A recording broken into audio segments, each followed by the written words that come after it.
दसरा मेळाव्याच्या निमित्ताने खरं तर विचारांचं सोनं लुटायचं असतं, परंतु तुम्ही खानाचे विचार देण्याचं काम केलं। अफजल खानाच्या प्रवृत्तीचे विचार वाटण्याचं काम उद्धवजी ठाकरे यांनी दसरा मेळाव्यातून केलं। एका बाजूला बाळासाहेब ठाकरे यांची धडधडाणारी हिंदुत्वाची तोफ होती आणि दुसऱ्या बाजूला खानाची पिल्लावळ, खानाचे विचार सांगण्याचं काम उद्धवजी ठाकरे यांनी शिवतीर्थाहून केलं।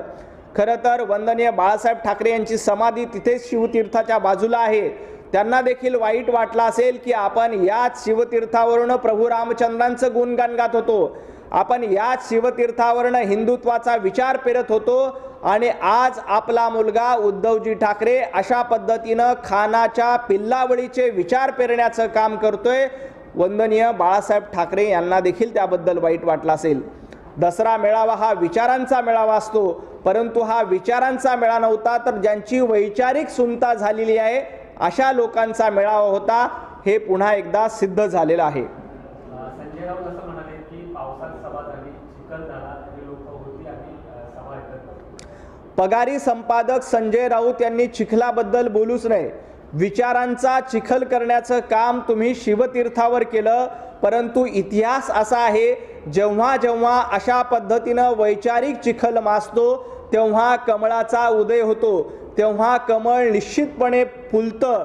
आणि काल शिवतीर्थावरून तुम्ही जो वैचारिक चिखलफेक करण्याचा प्रयत्न केला त्याला प्रत्युत्तर म्हणून मुंबईकर निश्चितपणे कमळ फुलवल्याशिवाय राहणार नाही।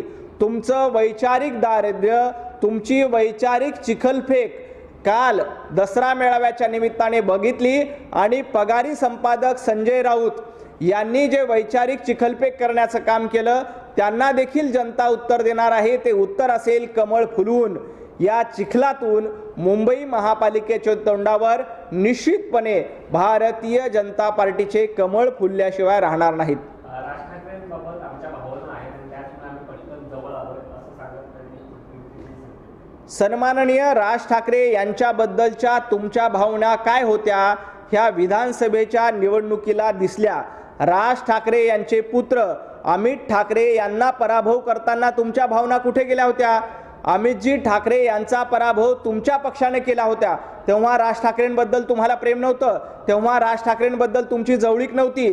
तुम्ही म्हणताय की आम्ही पटकन जवळ आलो, हे पटकन म्हणजे जवळपास 16 वर्ष लागले। आणि संजय राऊत तुम्ही काय सांगतायत की बाजूचं शिवतीर्थ आपलं आहे। जर राज ठाकरे यांना तुम्ही आपलं म्हटलं असतं तर दुसरं शिवतीर्थ बांधण्याची वेळच आली नसती। संजय राऊत तुमच्यामुळे दुसरं शिवतीर्थ बांधण्याची वेळ आली, उद्धवजी ठाकरेंमुळे दुसरं शिवतीर्थ बांधण्याची वेळ आली आणि तुमच्यामुळे अमित ठाकरे यांचा पराभव झाला।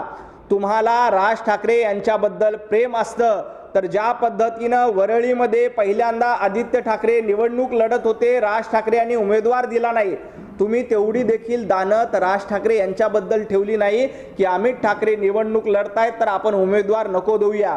तुमच्या उमेदवारानं अमितजी ठाकरे यांचा पराभव केला, तुमच्यामुळे राज ठाकरे यांना दुसरं शिवतीर्थ बांधावं लागलं आणि तुम्ही काय सांगतायत की शिवतीर्थ आम्हाला जवळ आहे। अहो, आता तुमच्यामुळे मातोश्री 2 बांधायची देखील वेळ आली आहे। तुम्ही दोन्ही आदित्य ठाकरे आणि